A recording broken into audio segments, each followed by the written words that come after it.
Hi, welcome back to 2 Sounds 1 Pack. Today we've got a special one. We have a local rider who has a well-used Extreme. He wanted to go from the 1,300-pound spring to the 900-pound spring, and so I've borrowed his wheel to show you guys how to do the spring change.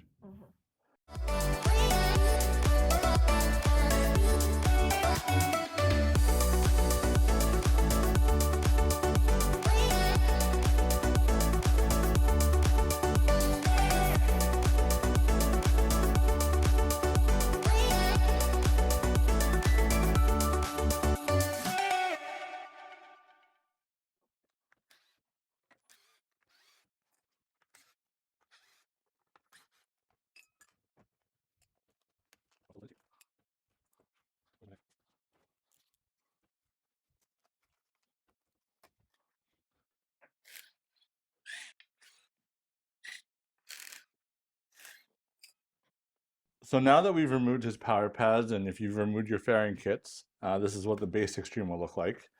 Now what we'll need to do is to access that inner suspension bolt that's holding the pin that holds the bottom of the shock, and then we'll need to release the two battery packs at the rear to slide them out of the way in order to access that bolt.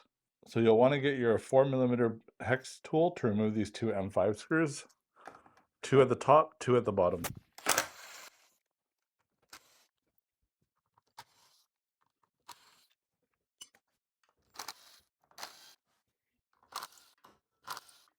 Now that the batteries are loose and can move, I like to remove the bolt at the top of the suspension first before I remove the bottom one, and that way at the end I can just slide it out the top. I got my 2 5mm Allen keys that come with every Begode wheel, just to loosen it up.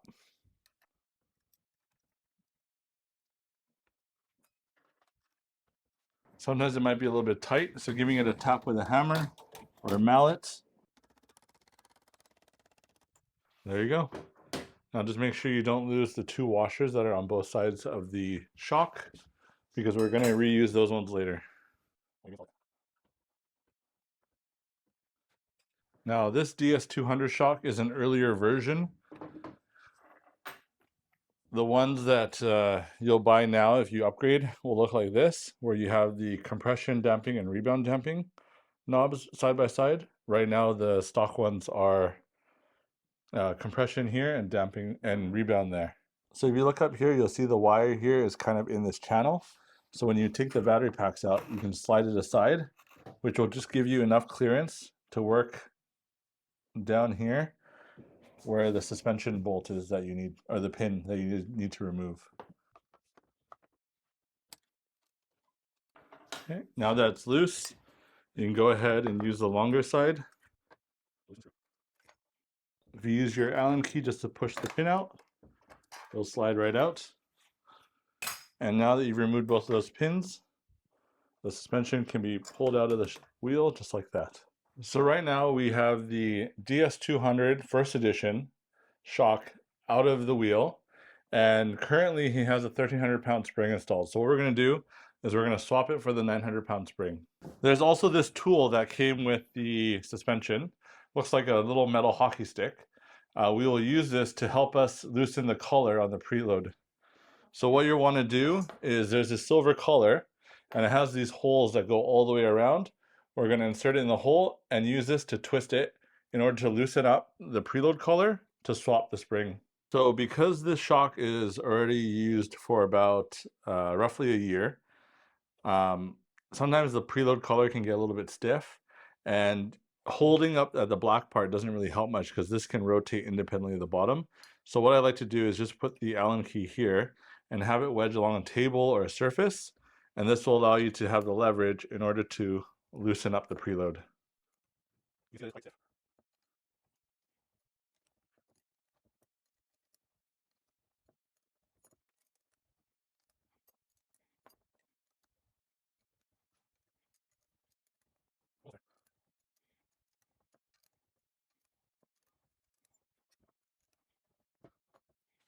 So I'm going to see if I can pry the spring off the collar. So I'm just prying it in order to release it. As you can see, there's some rust or some paint, and now it's a lot easier to remove. Once the collar is removed, slide off the old spring. So we'll thread the 900-pound on here. Now we can just twist this on by hand until we get to the point where it touches the spring. And then I always start with just the minimum preload, and then you can adjust it based on your body weight. Now, similar to a while ago, we're going to do the opposite direction now. But you'll want to just throw a couple turns in here to make sure that there's no slop in the suspension. Now, after you've installed this, at some point you might have rotated this where this hole does not line up with this hole anymore. So what you'll want to do is just insert 2 Allen keys, and then you can twist it back into place to the point where they're almost parallel. Close enough. And we can do the final adjustment once we put it back on the wheel. Now we're going to insert and reinstall the shock back into the extreme. So you'll want to aim for this color down here. And once you're roughly there, you can let it sit. Grab the shorter pin, and what you'll want to do is reinsert it.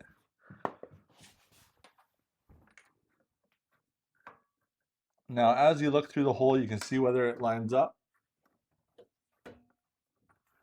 Looks like it's slightly off. Where's the hole? Somewhere there. There you go. And then you can use your Allen key again to push that pin through. There you go.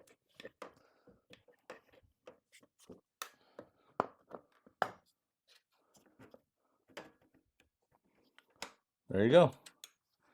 So now that the pin is pushed all the way, you'll want to find that screw again and put it back. Just make sure that when you put the screw back, you apply a little bit of red Loctite, and that's just to make sure it doesn't get loose while you're riding. What's the difference between? Red is more permanent and blue is more temporary. Now once you've turned it by hand to the point where it's spinning both sides, you'll want to grab your 2 Allen keys again, go from opposite sides, and just make sure it's tight.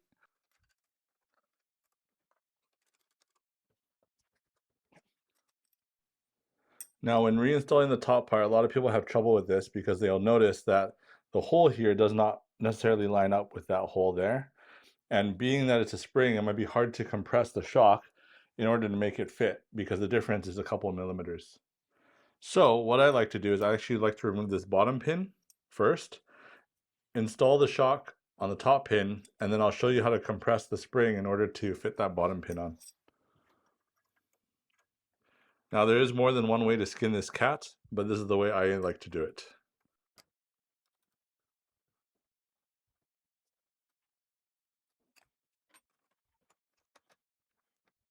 So once you remove this, this will all be free flow, and this is where it'll become very easy for you to put this back on.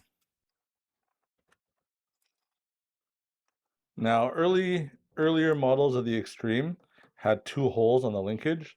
One was a soft hole and one was a hard hole. The newer Extremes only have the single hole, so you won't see 2 different versions. Now in this situation, we're going to install it into the softer hole in order to get a more comfortable suspension. Again, making sure to put your red Loctite on the screw to prevent you losing the screw while you ride.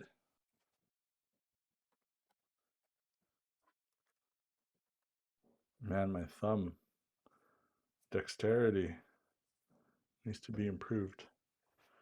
So now we'll make sure we tighten this. Okay. Now here's the challenge, is putting this one back up here. But as you can see, again, similar to the shock, the holes don't line up properly. So some people may ask, what do you do? And this is my way of doing it. And of course, again, there's more than one way to do it. So the first thing I like to do is to thread some sort of rod, and preferably a rod that can fit the pin. And secondly, I will pre-put all the spacers in here so that they're all in place when it comes to use them. There you go. And if you've ever done a tire change, you'll have a tire lever. What I like to do is to do one side. So I'm going to start from the right side to the left. And so I'm going to insert this tire rod or this, not tire rod, what is this? Tire spoon into the hole here. And if you look in here, you'll see that silver pin. So you'll want to aim the tire lever to leverage right on that pin so that you don't damage the control board holder. What's that pin for? That pin holds the top part of the suspension linkage. Yeah. Now that the pin is through on one side and it's into the spacer on the other side, we can change the positioning of your tire spoon to the left side. This will put more of the focus of compression of the spring on this one side. So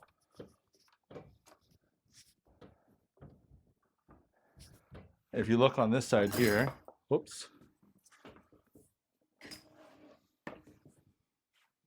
you'll see that the pin is already through this the smaller linkage, and now it just has to be aligned in order to fit through the larger linkage, the triangle linkage. So if I compress it a little bit, you'll see that we can get things to kind of line up. There you go. And again, just making sure you apply a little bit of red Loctite. It's a little bit much. Spread it around.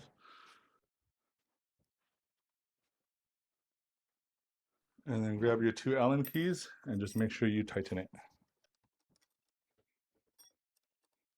Okay.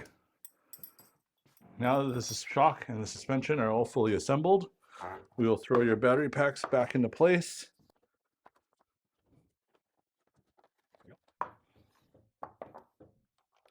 Now take your bolts and screw them back in. Make sure not to tighten them fully until you have all 4 put back into place. Once all 4 are in, then you can go ahead and tighten them down.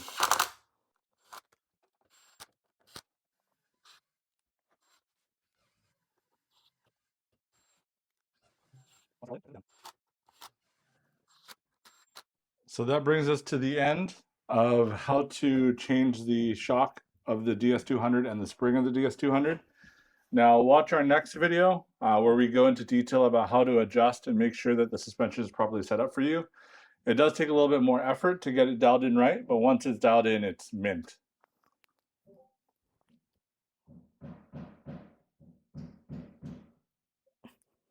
Done.